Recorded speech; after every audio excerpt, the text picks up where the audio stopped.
মনের সাথে জড়িত শ্বাসকষ্টকে আমরা মানসিক শ্বাসকষ্ট বলি। অনেক রোগী আমাদের কাছে আসে, তার খুব শ্বাসকষ্ট হয়, বুকে ব্যথা হয়, দম ফেলতে পারে না, সারাদিন দম বন্ধ হয়ে আসে, রাতে দম ফেলতে কষ্ট হয়, কাজ করতে পারে না। তখন আমরা করি কি, তাদেরকে বিভিন্ন পরীক্ষা করাই, দেখা যায় যে কোনো সমস্যাই পাওয়া যায় না। সেই ধরনের রোগীকে আমরা মানসিক শ্বাসকষ্ট রোগী হিসেবে ধরে নেই। কারা ভোগে এই ধরনের রোগে? সাধারণত তরুণ বয়সের মহিলারা ভোগেন, আবার বাচ্চারাও আজকালকার এই ধরনের শ্বাসকষ্ট রোগে নিয়ে আমাদের কাছে আসেন।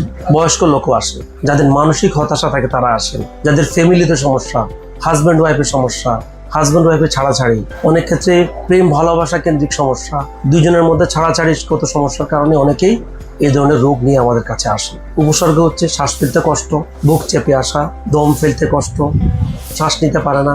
ওরা করে কি, মাঝে মধ্যে গিয়ে অক্সিজেন লাগায়, নেবুলাইজার করে, তাও ভালো লাগে না। তখন আমরা আসলে তাদেরকে কিছু পরীক্ষা করাই, দেখা যায় যে কোনো সমস্যায় পাওয়া যায় না।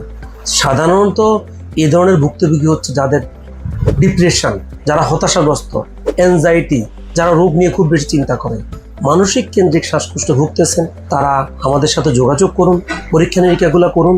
হতাশা থেকে শ্বাসকষ্ট রোগকে আপনারা বাড়াবেন না। আসসালামু আলাইকুম।